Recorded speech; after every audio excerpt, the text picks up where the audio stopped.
Congressman James Clyburn has represented South Carolina's 6th Congressional District since 1993.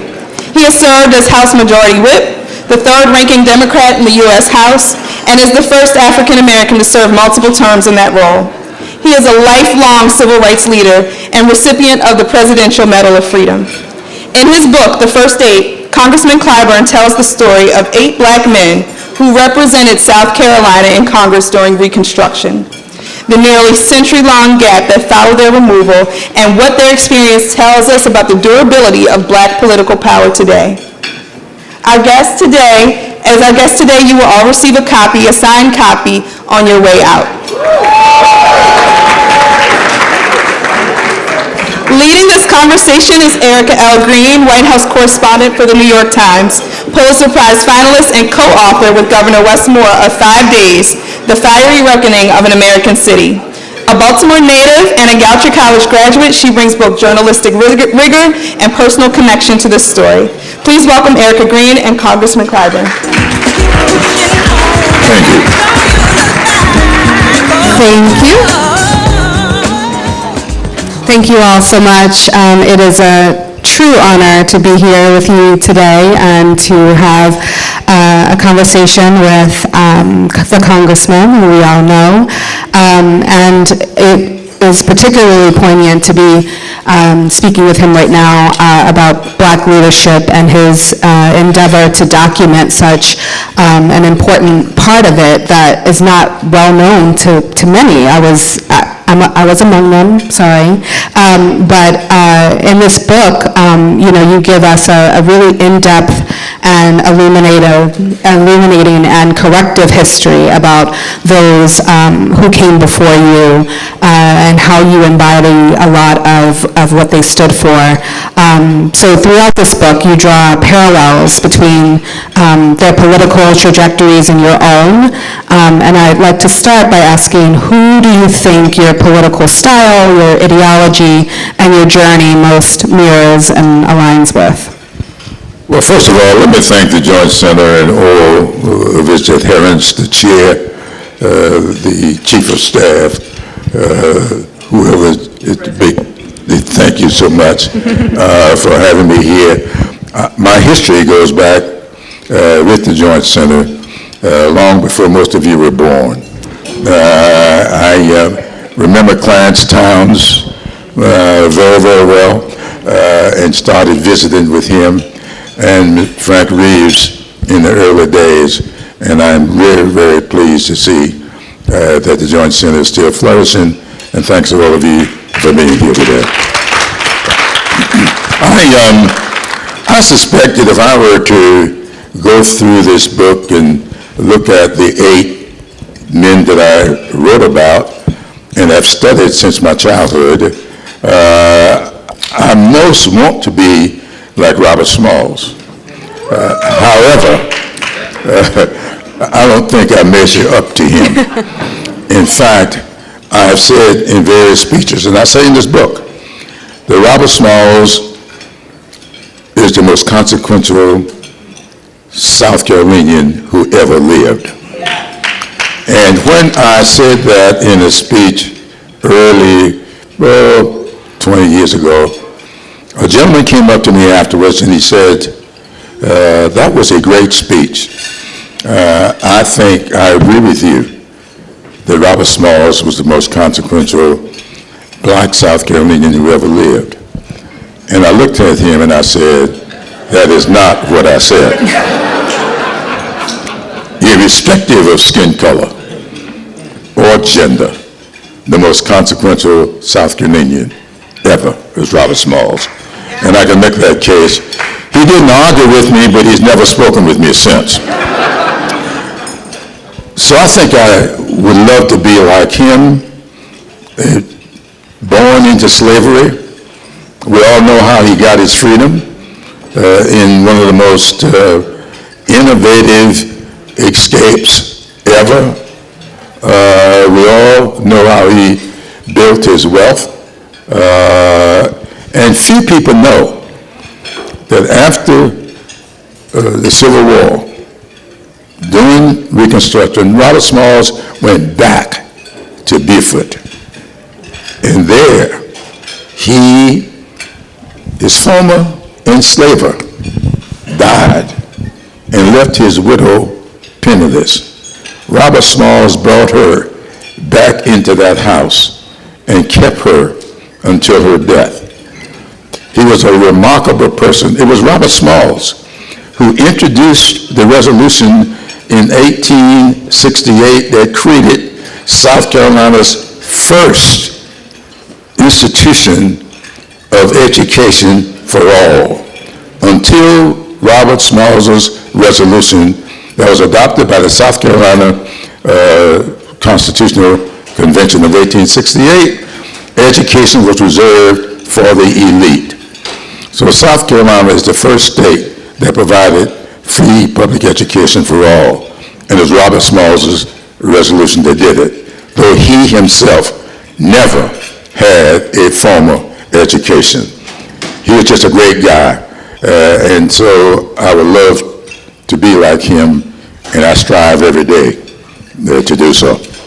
Who do you think you were most like, though? Not aspire to be like. Well, the one I don't want to be like? Okay, let's go with that one. Who do you not want to be like? DeLodge. Those of you who did DeLodge was not a nice person. But you know, the interesting thing, and I think it's important for all of us to know, that these 8 people were different. Only 3 of them had ever lived in slavery. 5 of these people had never been enslaved, highly educated. One of them, Robert Brown Elliott, was the most sought-after lawyer of his time, educated in Liverpool, came to South Carolina from Massachusetts. Richard Kane, any AMEs here? Richard Kane became the 14th AME bishop, educated at Wilberforce University before he ever came to South Carolina. Thomas E. Miller, educated at Lincoln University in Pennsylvania and the University of South Carolina Law School.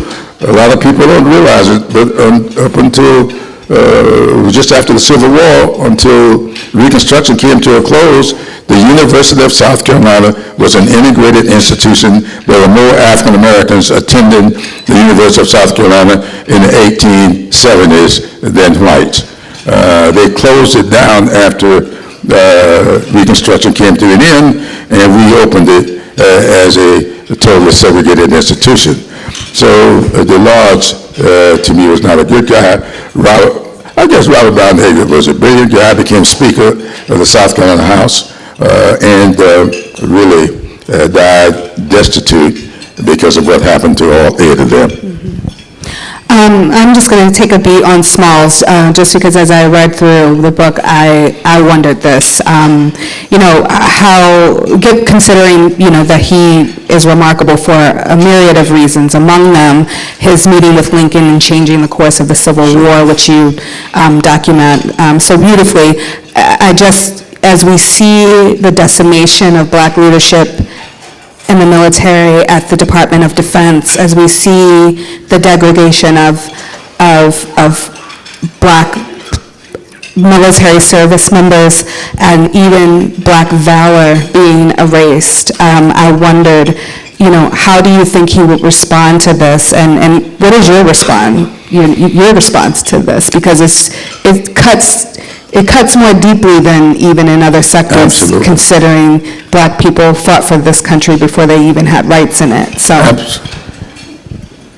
a lot of us were taught that Frederick Douglass, as great a person as he was, probably one of, if not the greatest orators this country ever produced. And a lot of writers give him credit for bringing the freedmen into the Civil War. It is true that Frederick Douglass had a friendship with Abraham Lincoln. He lobbied Abraham Lincoln, but it was not until Robert Smalls, who got his freedom in April of 1862 and came to Washington, D.C. in August of 1862, sat down with Abraham Lincoln, and it was Robert Smalls who convinced Abraham Lincoln to let the newly freed freedmen formerly enslaved joined the Civil War. He was authorized to go back to South Carolina, recruit 5,000 freedmen, which he did. The number got up to 180,000. And Abraham Lincoln, and you find it in the book, I believe, page 20-something, you will find this statement from Lincoln: "But for the freedmen, the war would have been lost." The only genuine hero of the Civil War was Robert Smalls. Robert Smalls didn't stop with just stealing that planter. He engineered the planter and later became captain of the planter. He was made captain. When you see all this stuff about the first black naval captain, the first black naval captain was Robert Smalls.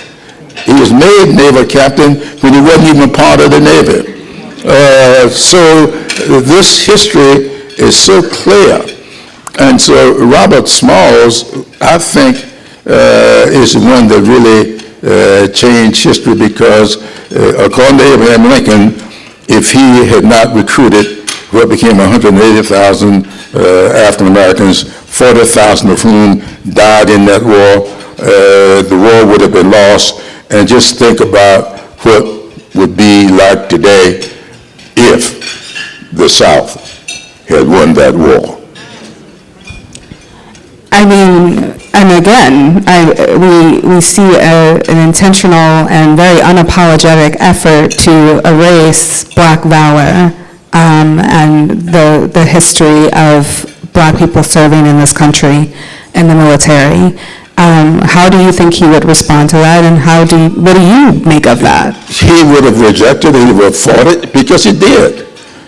Robert Smalls attended, as I said, he introduced his resolution in 1868 Constitutional Convention, but throughout the South, starting in 1892, after I hate to say this, but after the Supreme Court had gone rogue, as it has today. I see Shelton Whitehouse that came in here. He talks a lot about what has happened to the Supreme Court, Citizens United and all of that. Well, think slaughterhouse cases. Think Plessy versus Ferguson. Think of all those cases that came after the war. Here is Robert Smalls living through all of that. And when South Carolina changed its constitution, after being allowed to do so because of Plessy versus Ferguson, Robert Smalls was in that convention, got outvoted because he fought against what they were doing. He wouldn't sign the final document. And he was told, if you do not sign this document, we will not pay for your travel back home. His reply: I don't care if I have to walk back home. I will not sign the document. And he never did. So I think, based upon that history, if he were here today, he will be fighting against what is happening today. Think about this. In the last national election, of the 64 million African Americans eligible, our turnout at the polls, 59%, and the white turnout was 71%. Why? And we wonder why we lost? I mean, why is it that we register to vote and don't show up to vote? Something is wrong with our thinking here. We see there's going to be a speech tonight at 9 o'clock. I want all y'all to tune into this speech. But read this book, and you will be able to see exactly what this man is going to say tonight. It won't be the same words, but it's the same thought. These people's, their careers came to an end because of what a lot of people call the Tilden-Hayes Compromise. Believe me, no such thing. That deal in 1876 that led to an end of Reconstruction and the beginning of Jim Crow was not a compromise. That deal was done in a dark room by 7 redeemers who wanted to redeem the South to its prehistoric ways. So let me, and I hope I don't mess up here today, but I got to tell you this. The 3 most consequential things in the history of this great country that happened to the African Americans were each decided by a single vote. No big wave came over this country that ended Reconstruction. Let me just quickly tell you what those 3 things were. When Abraham Lincoln was assassinated, by the way, Abraham Lincoln was not murdered because he freed the enslaved. Abraham Lincoln was murdered because he advocated giving the newly freed the right to vote. That's what killed him. Within months, within days of his speech to give the vote to the newly freed, John Wilkes Booth vowed, "I will kill him." Before that time, the deal was they were going to kidnap Lincoln and hold him in ransom to free the prisoners, the Southern prisoners of war. The kidnap went away and the murder came when he gave that speech to give them the right to vote. When he died, his successor was Andrew Johnson from Tennessee, an enslaver himself and a white supremacist. He set out to undo everything Lincoln had done. And when he attempted to do so, the House of Representatives impeached him. And when they sent the impeachment to the Senate refused by 1 vote to convict him. If they had convicted him then, that would have ended this. But they refused to convict him, and it refused by a single vote. That allowed things to continue. And in 1876, there was an election between a gentleman from New York, Samuel Tilden, and a gentleman from Ohio, Rutherford B. Hayes. When the voting was over, at the time you needed 185 electoral votes. Tilden had 184.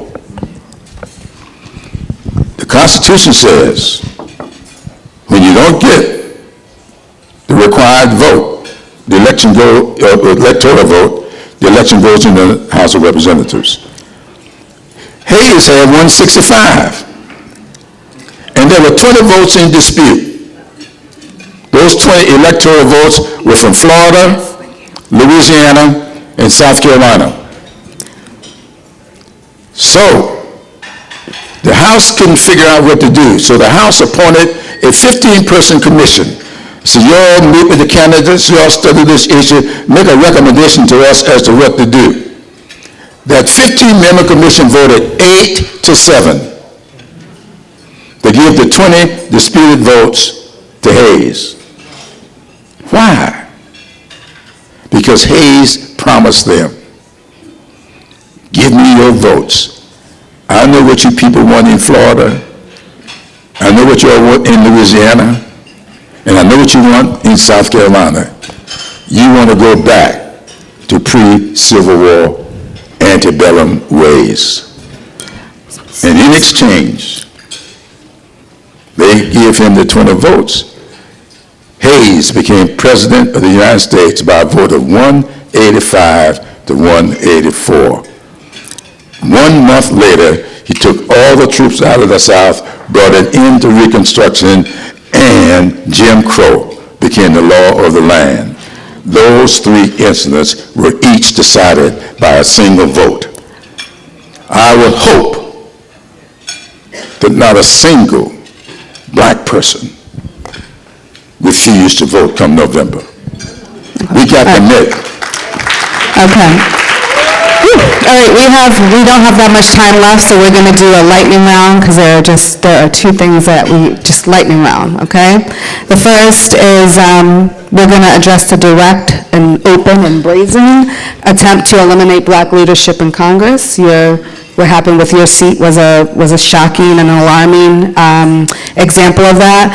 And just really quickly, I would like to know, like, why do you think they backed down? Was it you or was it the seat? And are you worried about what happens to that seat when you retire? Absolutely. And, do you think it might be another 95 years before we see another black congressperson from South Carolina? No, it won't be another 95 years. Because the whole issue is what type of black person.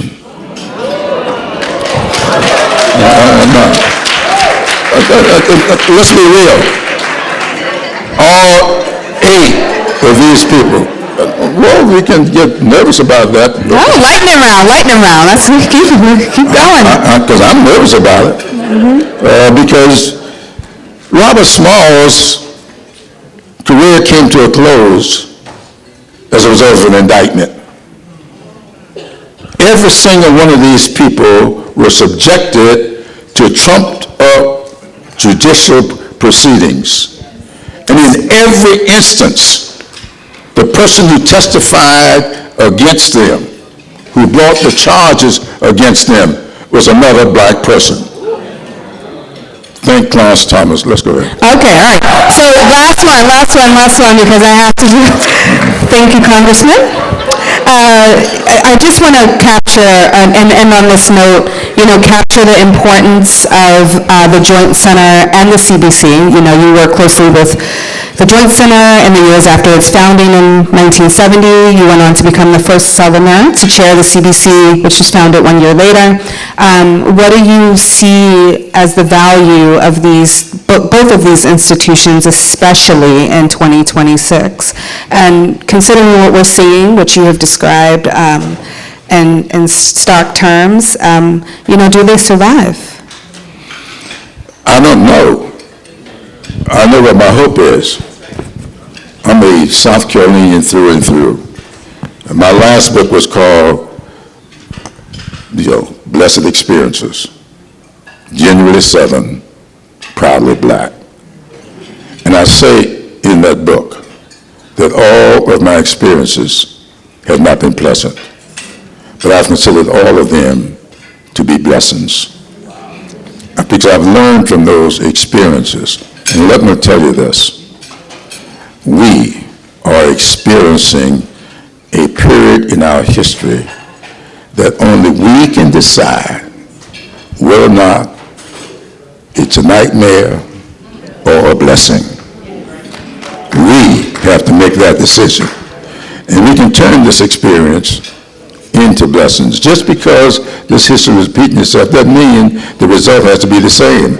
These people did not have the education that all you all got in this room.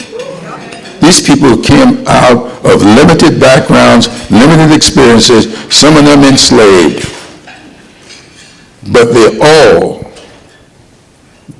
had a pursuit that we call in South Carolina our great motto, while I breathe, I hope.